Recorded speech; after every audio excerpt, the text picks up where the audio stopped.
E já tenho na minha companhia o Daniel Melo. Gostaste desta ligação, Exato, Daniel? Foi muito bem, assim, de muito repente. bem. Bem-vindo mais uma vez aqui a esta que já Muito é obrigado. a tua casa.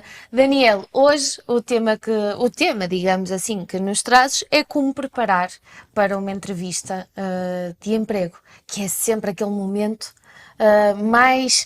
de mais nervosismo, não é? Mais complicado. Portanto, se formos bem preparados, vamos Sim. muito mais tranquilos.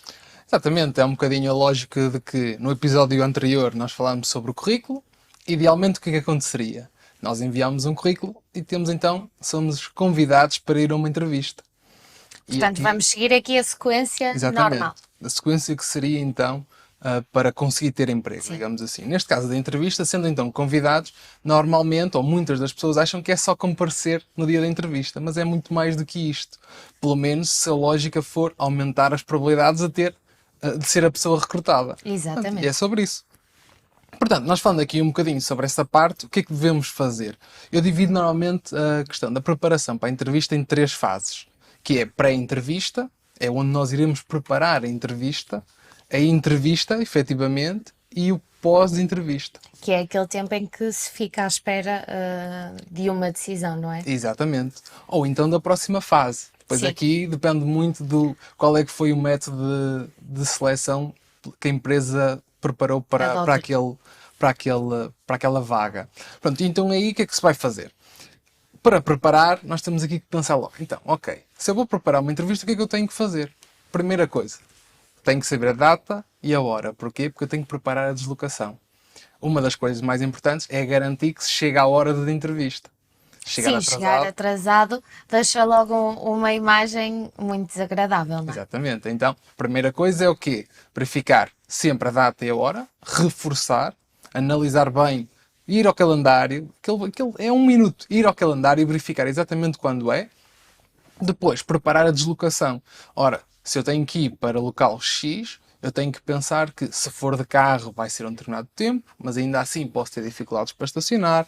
Se for de Exato. transportes públicos, pode haver o problema do transporte falhar ou ter ali algum atraso. Portanto, temos de ter tudo isso em consideração. E essa é a parte principal. Já temos isso, já sabemos quando é que vamos, então agora passamos para a próxima fase, que é... Antes de ires para a Sim, próxima diz. fase, Daniel, tenho aqui esta curiosidade, um bocadinho pessoal, Claro. porque há muita gente que chega muito antes Sim, do horário marcado. Tudo bem que pode chegar ao local muito antes, mas se calhar dirigir-se à empresa com meia hora de antecedência ou ok. 45 minutos de antecedência, isso será correto? Não é de Pois, facto.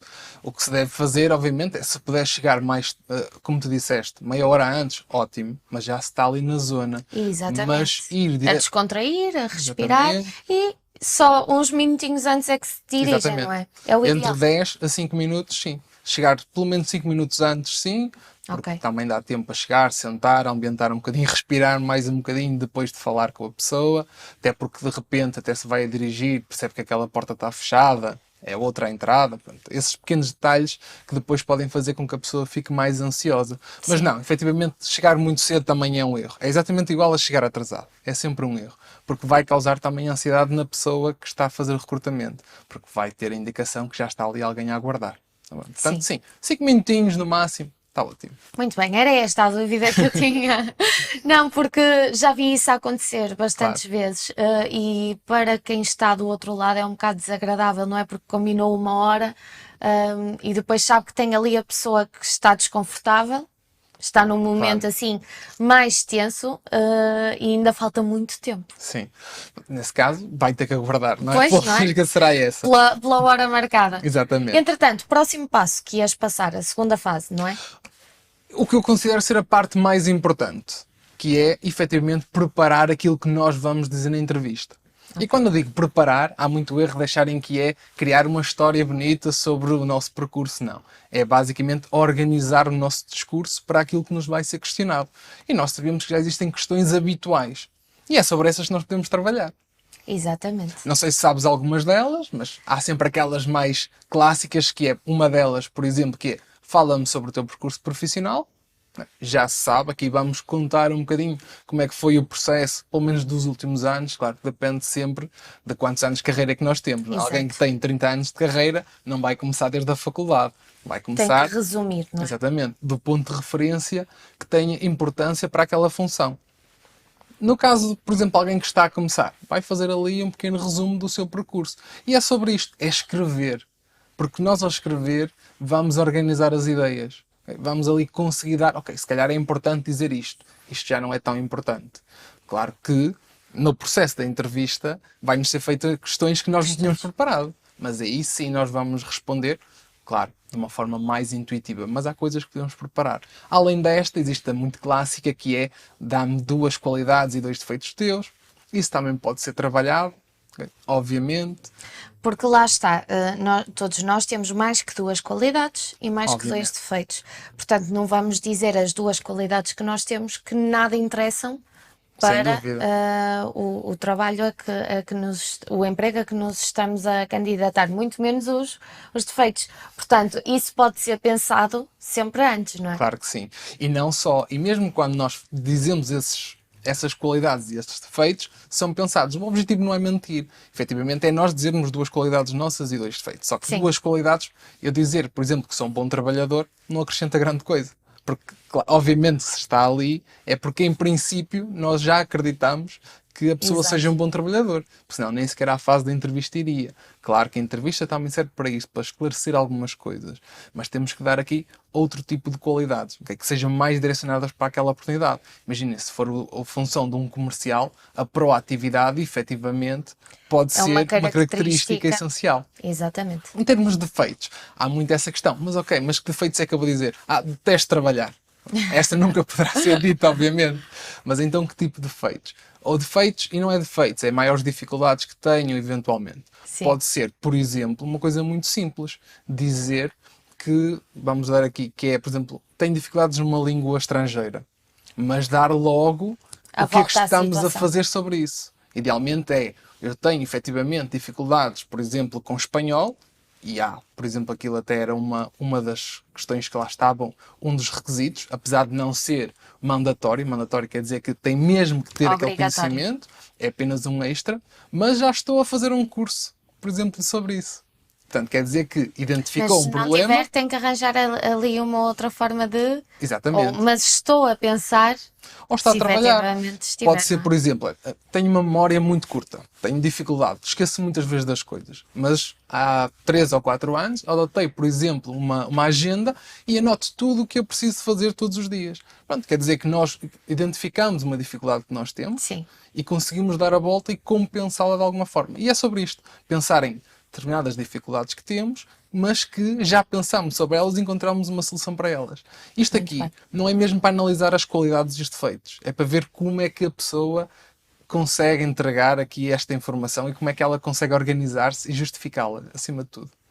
O poder de argumentação Sem dúvida, também. sem dúvida. Mas volto a reforçar, nunca mentir na entrevista, acima de Sim, tudo. porque a verdade é que tudo se descobre mais Sim. tarde ou mais cedo. E a verdade, não estando aqui neste tema, mas qualquer pessoa pode ser despedida se efetivamente for comprovado que ela mentiu na entrevista, por justa causa, porque efetivamente, quando se está numa entrevista ou mesmo no próprio currículo, tudo o que lá está tem que ser verdade. Se estiver a mentir, pode ser obviamente anulado, porque foi Claro. com base numa mentira que foi contratado.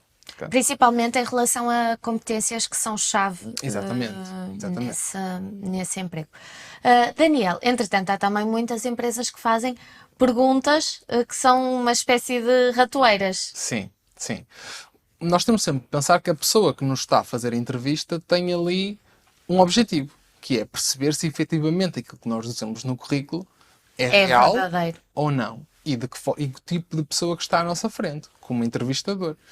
Então, nesse caso, aqui pode ser feito de 2 formas. Assim, em termos gerais, o recrutador pode fazer 2 tipos de questões, abertas e fechadas, e que depois tem aqui 3 tipos de formas, que é neutra, que é, por exemplo, fala-me sobre o teu percurso profissional, onde a pessoa fala abertamente.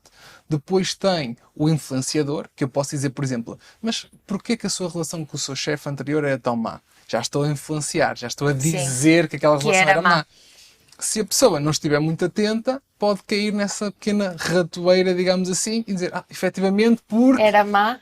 E já está aí para onde eu queria, que era efetivamente aqui, já vou querer perceber o que é que vinha daí. E depois tem só a provocatória, que é apenas para verificar se algo é verdadeiramente correto aquilo que aquela pessoa está a dizer. Portanto, ela diz, fiz uma venda de 50 mil euros o ano passado. Digo, mas foi você ou foi a equipa? Fui eu, mas foi você porquê? E começa a insistir naquela questão. Isso é provocar a pessoa, para ver se de alguma forma ela se descai, se em termos emocionais... Ou se mantém com o mesmo Exatamente. discurso. Mas é muito raro esse tipo de questões, a provocatória, porque pode levar a quem está a ser entrevistado a um nível emocional difícil para o entrevistador depois de voltar a estabilizar. Exatamente. É só em situações muito específicas. Já o influenciador, nem tanto, já é mais habitual. E entre questões abertas e fechadas, qual é a diferença? As questões abertas é quando eu dou a oportunidade à pessoa que está De falar a falar abertamente, ou quando eu digo, por exemplo, está a falar inglês? Sim, não. Esta é uma questão, é fechada.